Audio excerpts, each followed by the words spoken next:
32절을 한번 보면, 자, 누구든지 사람들 앞에서 나를 안다고 하면, 다른 성서에는 시인하면 그렇게 되어 있죠. 시인하면 나도 하늘에 계신 내 아버지 앞에서 그를 안다고 하겠다. 시인하겠다. 이렇게 되어 있는데, 원전에 의하면 여기에 좀 빠진 말이 하나 있어요. 사람들 앞에서 나를 내 안에서 안다고 하면, 이렇게 내 안에서 주님께서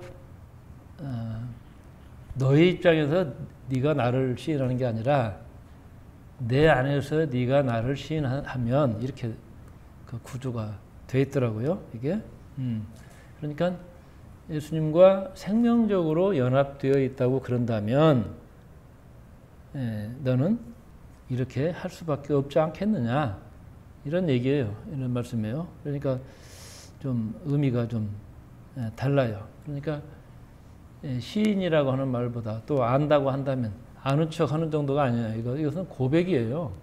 고백하면 나도 너를 하나님 앞에서 고백하겠다, 그런 얘기예요.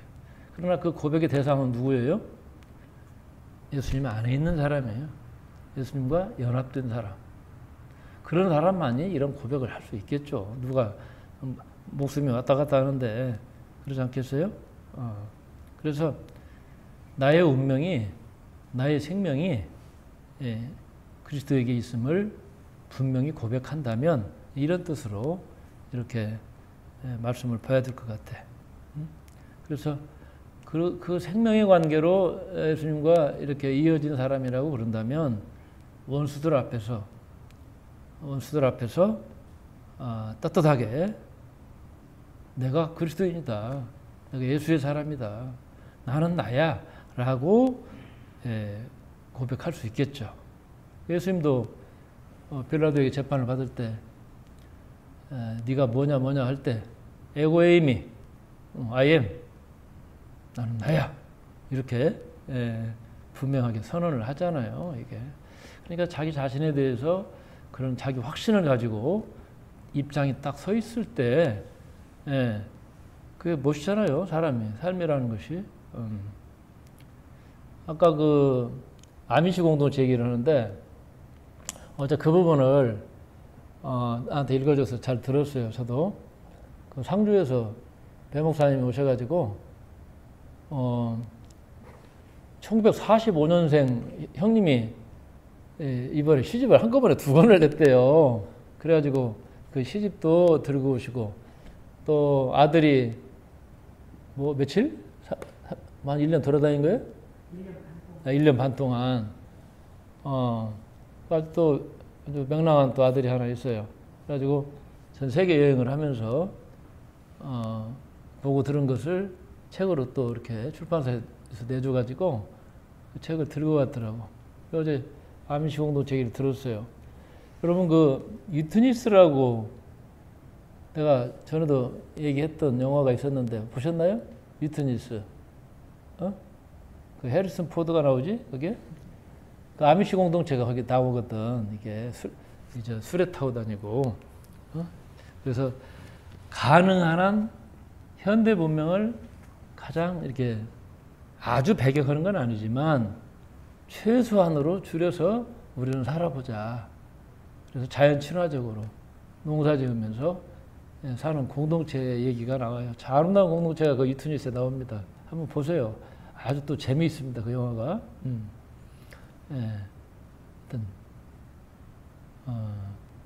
그 공동체의 그 모습들이, 영화의 모습들이 떠올랐는데, 세상에 생각해 보세요. 미친놈이 와가지고 딱 총 들이대고 줄 딱 세워서 다 죽이려고 한번 긁으면 그냥 다 죽잖아요. 그런데 그때 딱 나서서 나를 죽여라. 내가 여기서 제일 언니야. 13살짜리가 그런데 그 언니가 쓰러지니까 그 다음 언니가 나야. 나를 쏴라 먼저. 이렇게 해서, 근데 사실 울부짖고 반항하고 그러면은 더 날뛰는데 그냥 뭐 나를 쏘라고 하는데 어떨 거예요? 그 어린아이가 이게 자기 딸 생각도 났겠지.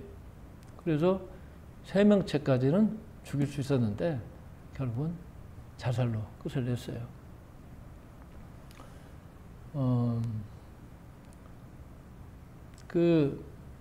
내가 정인세 원장님, 동광 원장님한테 몇 번 들은 얘기가 하나 있어.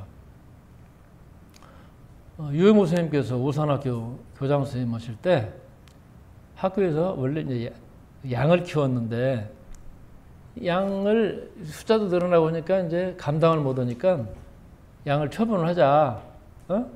예. 그래가지고 백정 있지? 백정을 불러다가 이렇게 양을 잡게 했대요. 근데 백정이 양을 몇 마리 잡더니 도저히 나는 못하겠다 하고 칼을 내던지고 가버렸대요. 왜 그러냐면 뭐 돼지라든지 소는 그래도 이렇게 안 죽으려고 하잖아. 근데 양은 그냥 가만히 칼이 와도 그냥 눈만 꺼먹꺼먹하고 이렇게 백정을 쳐다보니까 이게 기가 빠진 거야. 도저히 나는 이렇게 무장으로 오는 양들을 못 잡겠다고 갔대요. 아마 그 아미시 공동체의 애기들을 죽인 살인자도 아마 그걸 느꼈을 것 같아. 그렇잖아요. 얼마나 대단합니까 이게. 그게 시인하는 거예요. 꼭 무슨 종교적인 그런 것만 있는 게 아니고 뭐 십자가 놓고서 뭐 받고 가라 어쩌라 그런 일본에서 있었던 그 얘기 침묵이라는 소설에 보면 그런 얘기 나오는 그런 장면만 있는 건 아니죠. 이게 어느 때는 내 내면에서 일어나는 것일 수도 있고. 자,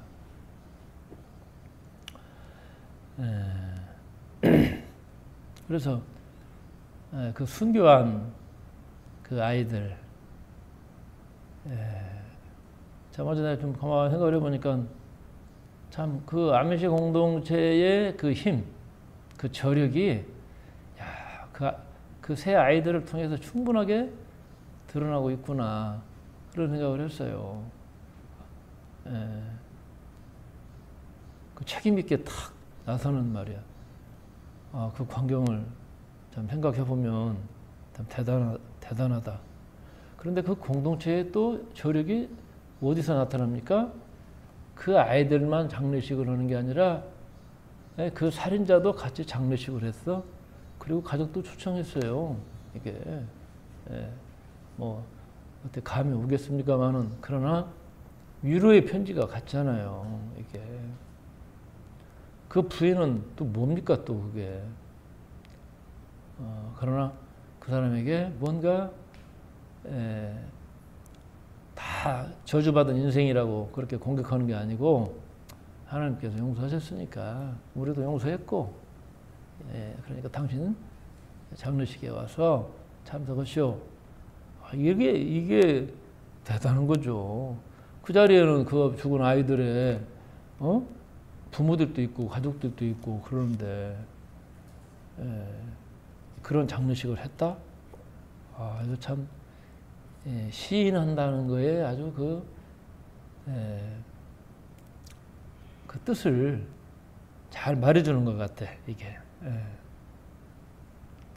우리가 이 10장 앞에서 읽었던 26절을 보면 26절 한번 볼까요?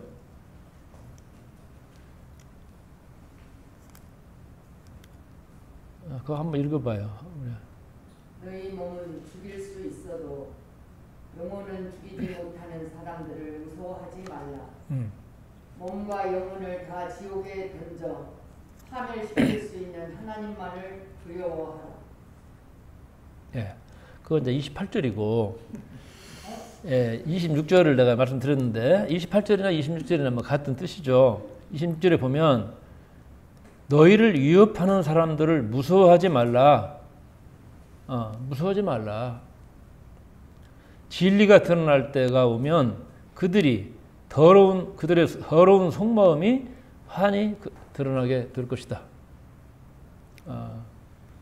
그러니까 이 두려워하지 말라. 사람들을 무서워할 건 하나도 없다. 예. 특히 불의한 사람들이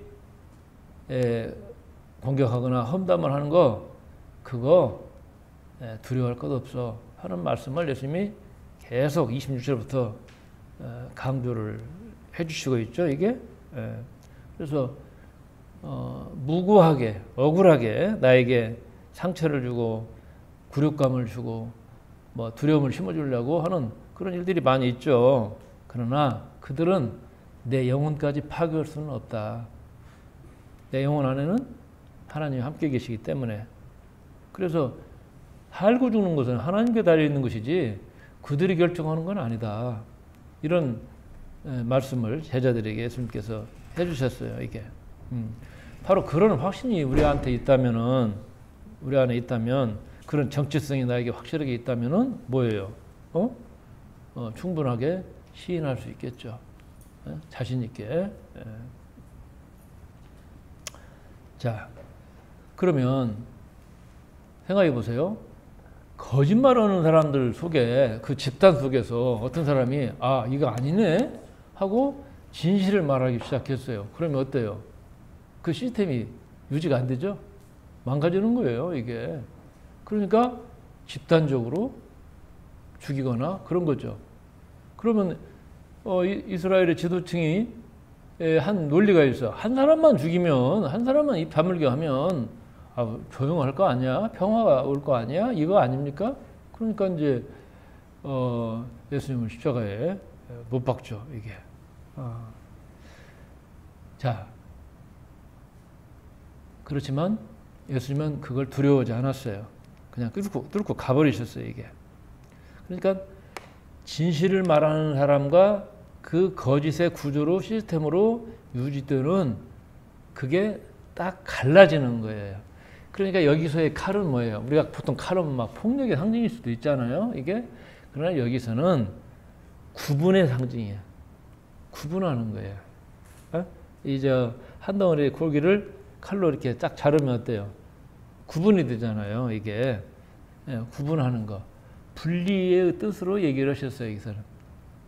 칼 가지고 무슨 누구를 해치고 그런 게 아니에요. 그런 도구가 아니에요, 이게. 분리되는 결과를 가져오게 되는 거예요. 마땅히. 이게. 왜? 이 사회가 많은 부분에서 거짓으로, 힘으로, 폭력으로 유지되기 때문에 그런 거죠, 이게. 그러니까 어느 시대든지 폭력을 쓰는 사람들이 꼭 평화를 얘기를 해. 응? 이등반문도 그런 얘기 아니에요, 이게? 안중근 의사의 동양평화론하고 또 히로부미가 얘기하는 동양평화는 다르잖아요. 로마도 로마의 평화를 얘기를 해. 팍스 로마나. 근데 그 평화는 어떤 평화요? 내가 지금부터 너희들에게 가만히 있을 자유를 주마. 꼼짝해가지고 실밥이 터진다든가 그러면 가만 안 둘 거야. 그게 평화야? 꼼짝 못하게 하는 평화.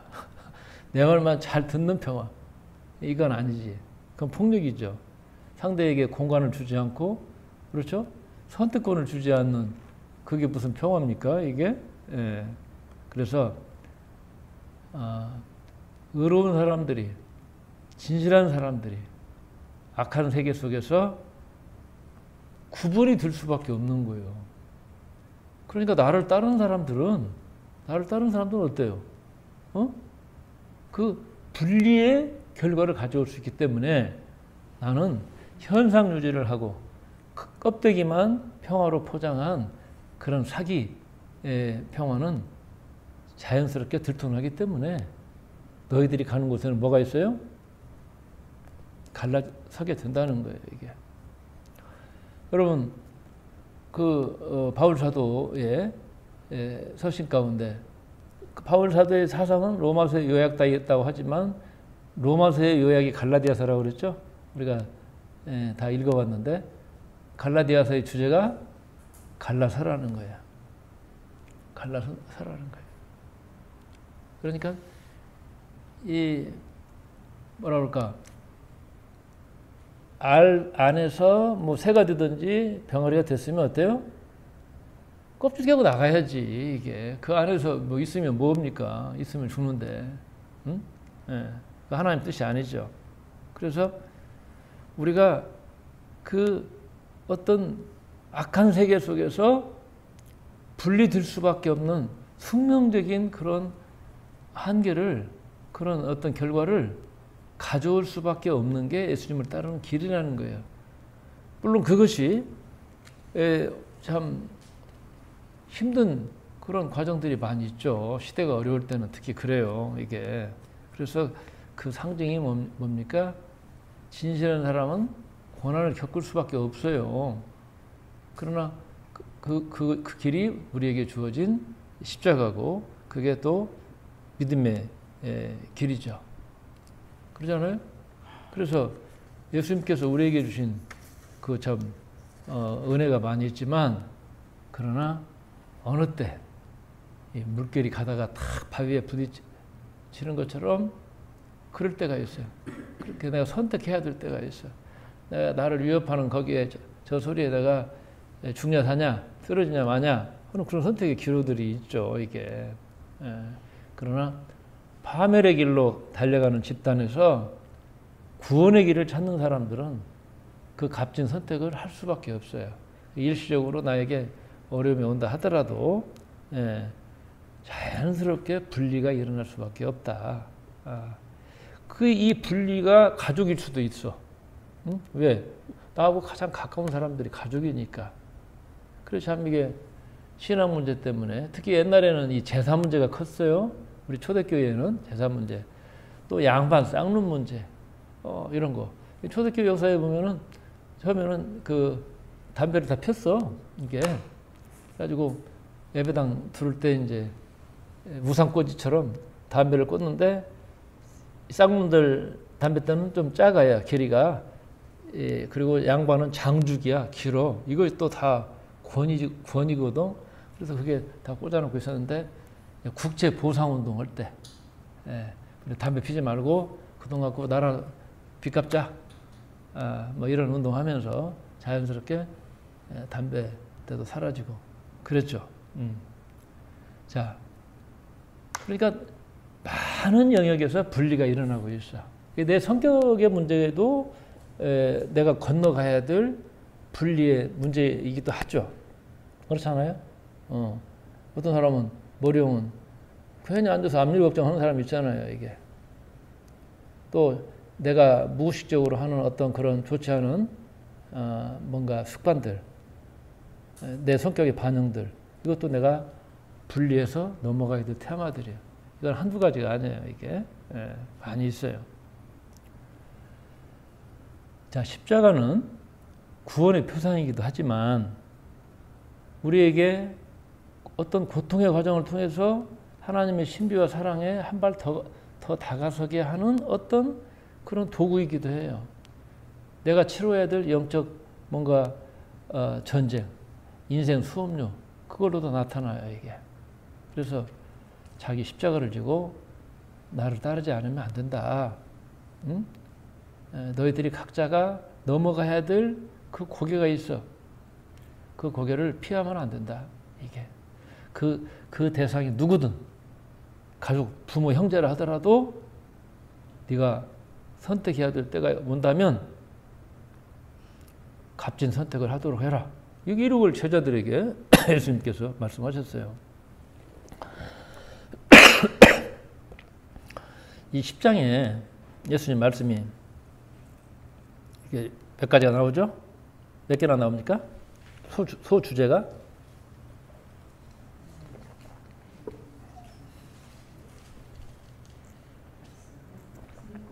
응?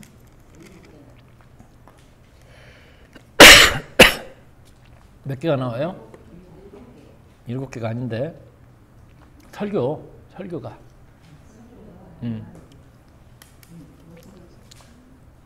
설교가, 이게 설교 모은 거예요. 예수님께서. 박해를 각오하는 얘기 있죠? 5개예요. 그럼 마태복음 1장부터 이 수비학적 시스템을 갖고 있다고 그랬죠? 항상 5라는. 예. 5개의 설교가 나와. 오늘 무슨 숫자라고 그랬죠? 응? 저항하고 뚫고 나가는 숫자. 그렇죠. 5번째 여인인 마리아에게서 남자가 태어나요. 제2의 인류의 시조인 예수님이. 물을 좀 주겠어요?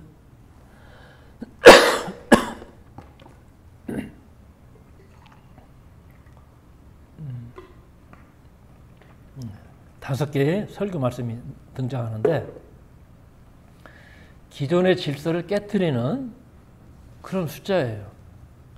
그래서 그럼 무엇 때문에 깨트리고 나가냐? 이 세상은 완성을 향해서 가는 과정이에요. 1에서 9까지. 그럼 그 다음에 뭐예요? 열고 나가야죠. 새로운 세상이에요. 새로운 세상의 질서예요. 예수님을 따르는 사람이 가져야 될 삶의 내용과 방향을 여기서 얘기하고 있는 거예요. 이게. 그 내용은 요약하면 이런 거예요. 우리가 예수님의 말씀을 통해서 알아야 될 것이 뭐냐면 여러 가지가 있죠. 그러나 알매에 그쳐서는 안 된다. 삶으로 나타나야 된다. 그냥 알미 아니라 삶이라는 거.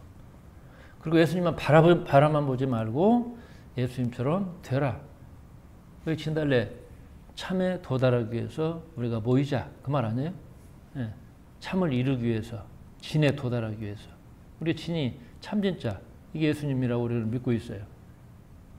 그러니까 모든 화법을 보면 마태복음은 즉시 우리가 계속 반복해 왔죠? 지금 실천하라. 철저하게 실천적이에요. 예수님을 아버지 장례식 치르고 뭐 따르겠다 보니까 예수님 뭐라고 그랬어요? 죽은 자는 죽은 자들로 장례 지내고 너는 나를 따르라. 언제? 지금. 그러면서 마태가 자기가 부름받은 얘기를 쓰잖아요. 세관에서 일하고 있는 현장에서 나를 따르라고 할 때 즉시 일어나서 따라왔어요. 예. 이런 대목이 마태복음 1장부터 계속 그냥 이어지고 있어요. 마태는 철저하게 실천적인 사람이에요. 예? 실천적인 사람. 그 마태의 그 조각을 보면은 장형 8번에 아주 그냥 이 허벅지 두께가 아마 내 몸통만 한 것 같아. 굉장해요. 이게 철저하게 행동적인 사람.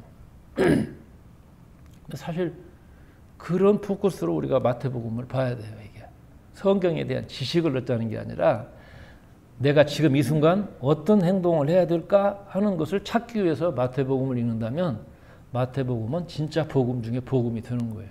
이게 우리의 머리를 무슨 아주 깨달음의 경제로 이끌고자 하는 그런 관점을 마태는 배격하고 있어요. 그래서 다시 말씀드리지만 신앙이라고 하는 것은 알미 아니라 삶이고 바라봄이 아니라 됨이다. 이 얘기를 하고 계셔. 그래서 산상순회도 예수님의 설교 형식이 나오고 여기 마태복음 10장에 있는 5개의 예수님의 그 말씀 제자들에게 특히 파송하면서 하신 그 말씀의 핵심도 그거야. 이게 이번에 마태복음을 보면서 이 부분을 계속 만나고 있어요. 계속 만나고 있어요. 그래서 여러분들 이번 한 주간 동안 하시면서 이거 해야 되는데 하는 거 있으면 오늘 하나 생각해 보세요. 그래가지고 바로 가서 해. 예? 해버려. 있어? 있어요? 네. 있어요. 그러면 여러분의 삶이 밝아지지 않겠어요? 그렇죠? 계속 미루지 말라. 우리 삶은 우리 앞은 내 것이 아니에요. 그렇죠? 그래서 새로운 것을 내가 맞이하기 위해서 지금 내가 놓아야 될 것을 빨리 놓아야 돼요. 그렇죠? 그리고 또 내가 붙잡아야 될 것이 있다면 지금 오늘 붙잡아 버리는 거야 이게. 네. 그런 실천적 있는 한 주간이 되시길 바랍니다. 네. 오늘 다 같이 일어납시다. 413장 부릅시다.